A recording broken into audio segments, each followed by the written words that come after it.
Past couple of hours have been very difficult for the state of Israel and the people of Israel. And you are on the ground, um, seeing something that many people have really only reading here in the United States, but also being a new oleh. There's that sort of like that shock, right? Like you're being thrown into this, like you like coming from Florida, right? And being a leader in that, and always being the spiritual leader, and sort of empowering people. And now you're in it, right? You're there, thank God, and you experience it. So give us your perspective and like what's happening for yourself, your family, and the Am Yisrael right now. Yeah. Sure. So it's clear that we have no clue what's going on. That's number one. Even when it comes tomorrow night is Purim in Israel, and we just got an email saying that our shul is closed.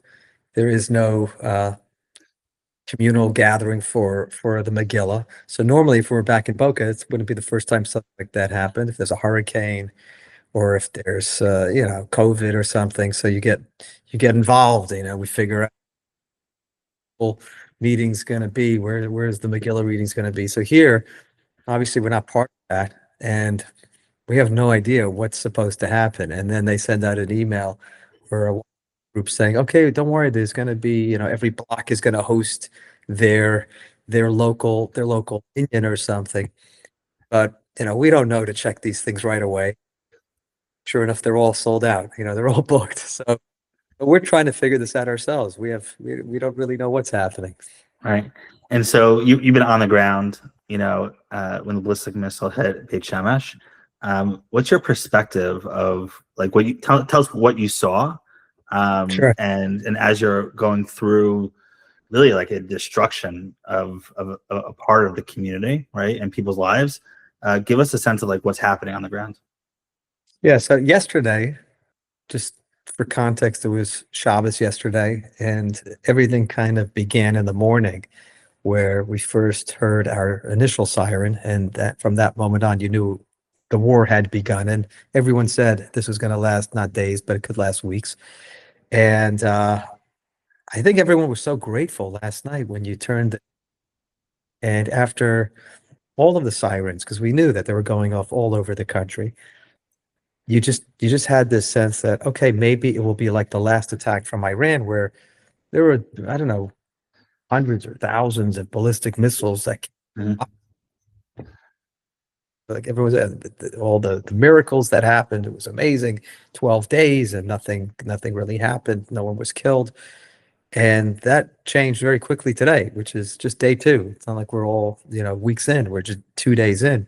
Right. And we all saw that image of that. We didn't see the rocket fall. You can't really see much, but you see an explosion. So you start to say to yourself, well, what does that mean? Okay, did a rocket hit the building? None of us have any point of comparison to know what that's going to look like. Like, what does it look like? Does it make a hole? And how big is the hole? What happens? You go through the roof. And when I went to Beit Shemesh this afternoon, you start to realize it's not like a hole that's going to be formed, or there's going to be a big hole in a building. The building's gone. There is no building, and it's not just that building. It's the surrounding buildings are all damaged. Cars are blown up, and it's even down the block. You could already see the tiles of the roofs are all shattered. So it affects everything. And the one guy I spoke to that actually spoke for about 30 seconds, the only words he could use to describe it in English, because he doesn't know English, was just boom, boom, boom.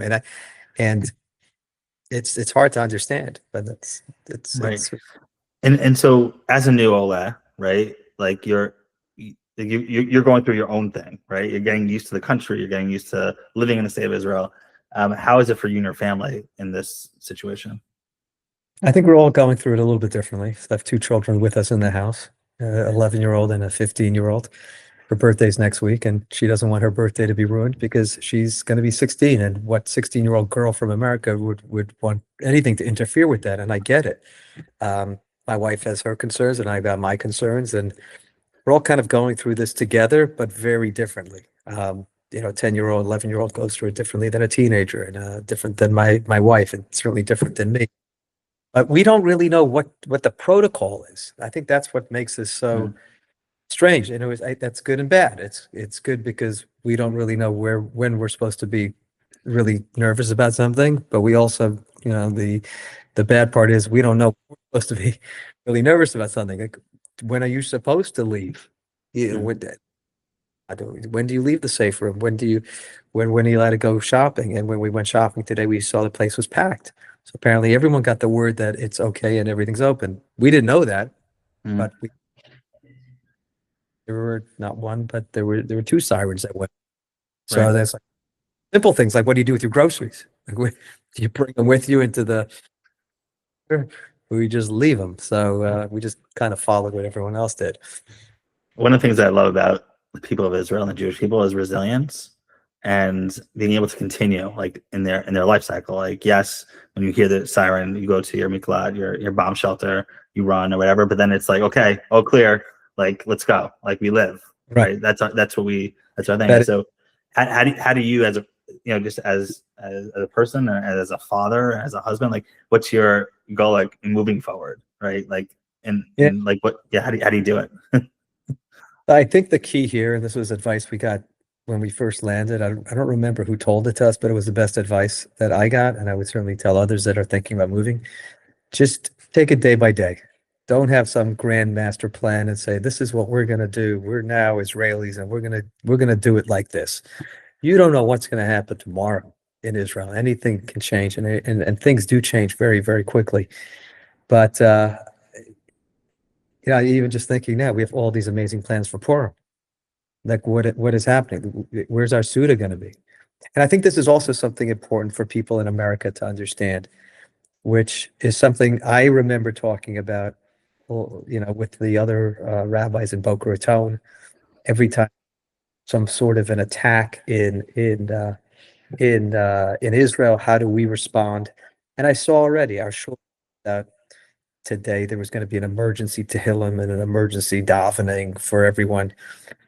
That's great, and it means so much, and we appreciate it. And the more, the better. And it's happening, I know, in Boca, and it's happening all over the United States. I think what get a little sensitive is how communities celebrate Purim. In other words, if we here are on lockdown and we're still trying to celebrate in our own way. I have friends that didn't hear Parsha Zacha yesterday. How could you? Everyone goes, women go, everyone's going to hear it. Yeah, you know how you don't hear it is because there's sirens going off and you can't get out of your house, and you maybe didn't live on a block where there was a minion and you didn't know where to go and you missed it, because that's what happens when you're under attack. But what happens on Purim Day? Like, let's play this out. So you're going to have communities in America, rightfully so, celebrating because you Mhm. can. But what do you put that on your social media? Look at what our family's doing to celebrate. Do you show the Purim carnivals? Do you show the celebration? Now, like Purim, and we can celebrate. And certainly if families here are able to, they're going to post away and they're going to show the celebrations that they're having, all being probably very different. Land. But there is a sensitivity. I think you will find it, and you could judge the Israelis for this, but you can't. Like, they might say, like, "Are you kidding me? Look at these Americans. Look what they're saying. Look what they're doing. Don't they understand there's a war going on?" Mhm. And Shemesh was demolished a building and killed 9 people. That could happen anywhere, and it could happen again. It could happen tonight, and it could happen tomorrow. It could happen and eventually over. Um, so I think there is a double standard. Like double standards, but I think it is okay for for people living in Israel to share all the things that they're trying to do to celebrate a holiday like Purim. Mhm. Like, look, and I don't think it's okay for people in America to be doing. I might not understand that as an American. And I could tell you if I lived there, which I did live there, that sorry, that oh, I'll call sorry, but but uh, but I could understand why someone might not be able to see they're living in America. Like, why can't I celebrate? I'm allowed, and there's a Yeah, but just remember, there's actually a war going on. But you say, well, they're celebrating. Yeah, but it's different. And again, Yeah, for you, I don't understand what he's talking about. yeah. Okay, but just trust me. Just trust me on this one. People here, even if it looks like we're celebrating, even if it looks like we're having fun, and there's still that potential of a rocket destroying someone's home in a community. And I saw the number was 70,000, maybe it's up to 100,000 reservists were called up again. I know there are in our community that just got called up. Mm. So just kind of keep that in while you're celebrating in America. And I'm saying that as a recent Right. oleh. Who are you to tell us? And I'm not telling you, I'm just telling you because it is different. Right. And so when I was in school yesterday, and the lady just got like the first like little bites of what was happening, the rabbi got up and sort of changed his whole Devar Torah, and it just got me like thinking about like time like the times we're living in and the Purim story in itself. And as a rabbi and as somebody who is a community leader, like it's an incredible like learning moment, right? It's like we're in this Absolutely. situation that is beyond our control, and only Hashem has the power to sort of tell us what we're doing and you know, through different miracles and hardship and so how are you sort of like connecting Purim now to the situation so that it's Yeah, meaningful? Yeah, it's funny. And I could say it's funny because I live in Israel and I can, yeah. and in the war, I can say anything's funny. You get to say a lot more as an Israeli, apparently. Right, you get a little Um, bit more of this, right? but you did hear for the weeks leading up to this war, you did hear the connections between, the story of Purim and obviously the news story. I was in Boca last Shabbos and I was walking home with someone and I was saying, as a teacher, you teach the story of Purim. You can argue it's hard to connect with. It's a story which took place over 2,000 years ago. It's almost 2,500 years ago. And anything that was in the past is difficult for us to connect with. It's almost almost like a joke. It would be good to get a refresher on the message. A little bit more, a little something a little more tangible that we can touch. And the fact that it was 3 weeks ago, then it was 2 weeks ago, then it was a week ago, and everyone's like, I wonder if BB's gonna, kind of play the Purim card and say, he has the right to pull the trigger anytime. And I think when Trump said to BB, we're waiting for you, and then we'll back you up, whatever the conversations were that are now coming out, it's clear that this is a direct connection to Purim. Even for those that say, they don't play, it's not, you don't plan wars around Jewish holidays, but it's clear. The message is clear. Yesterday, when we're sitting in shul listening to Parsha Zachar, wasn't in shul, it was in someone's uh, living room, and uh, you're listening to remember what Amalek did to you, and you hear a siren going off. It's the modern day Amalek, it's the modern day Persia, it's the modern day Iran, and it's hard to avoid making these very clear connections. So we do feel like we are living through historic times, and that is something I would say in terms of like what we tell our kids. This is not an ordinary war. It's not an ordinary time. This is Israel. So we're very, very fortunate to be here, and happy I made it back just three days ago. Yeah, I'm So sure. I'm sure. What's your message to people in the States who are watching and not knowing what to do or how to feel? Like, what's the message you want to give them? okay, so there's probably a few things. One is something that you said before about resilience. Israel is very resilient. I think if there was an attack like this anywhere in the United States, we would all be hunkered down. We would be locked up we don't have bomb shelters or mamads in America, but we would be afraid to walk outside. Here, as soon as there's an all clear sign, it appears to me that everyone does go out and the stores are open. And last night, even after Shabbos, everyone was asking, is there a grocery store that's open if we have to get milk or something? Everything was open. Everything. The pizza shops were open. The burger places were open. We're like, really? It's kind of strange. Everyone knows that there could be a siren at any moment, and there were. I would say almost every half hour or hour on the hour last night and all through the night. We haven't had one now in the last few hours, but it could happen. So resilience is number one. But at the same time, you can be in the middle of a war here and you never feel safer. I think we were rocked a little bit with the reality of a building being completely blown up. There's no better way to say it. And unfortunately, people were murdered, by Iran in the last few hours. But it doesn't stop people from living. Israel's safe. I know that there are missions coming. I know our shul just had a mission. It just ended Thursday night, so most of the people went back in time. Some people just arrived on another mission. I know a group of guys from JNF came on Thursday. I'm not sure what they're doing, I know that they're strong guys, and I'd love to actually follow up. I'll call one of the guys right now just to see how they're doing. I know a Federation trip's coming next week, and I'm pretty sure that they will cancel it. Everyone has to do what's best for them, but we're living in crazy times, but in many ways it's the best times, and we're so happy we made aliyah.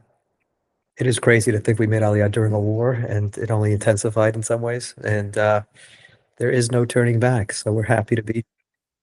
I was a number of years ago, I was staffing a Tagalog Birthright Israel trip, and I was up north, and we were by the Kinneret, and we were learning about the first pioneers, like, and how they came, and they had to like jump off their haystacks, and malaria and all this horrible stuff, and they started just like building. They started just like seeding, and then you saw like how it like had grown, and I remember the tour guide saying is like those are the people who like decided to come to this, at that point, it was before the modern day Israel, right?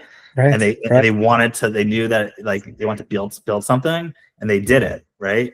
And like you and your family who decided to make that aliyah, make that jump because you wanted to live in the state of Israel and have that experience.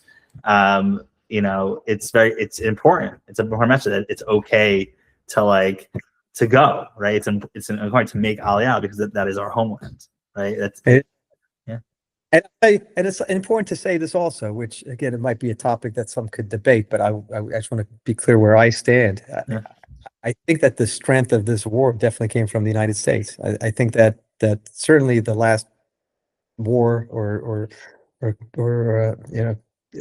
attack we launched on Iran was definitely we think the firepower that we have right now in the Gulf and on all sides in the United States, they are doing a fantastic finish this job sooner than later. So we certainly have a cars as well as a still traveling back and forth. Right. Well, thank you so much for your time. I want to wish you and family to be safe and happy Purim. I appreciate that. Thank you. And look forward to continuing hearing more of your stories and following you. It's truly appreciate it. There's going to be a lot more. Thank you so much.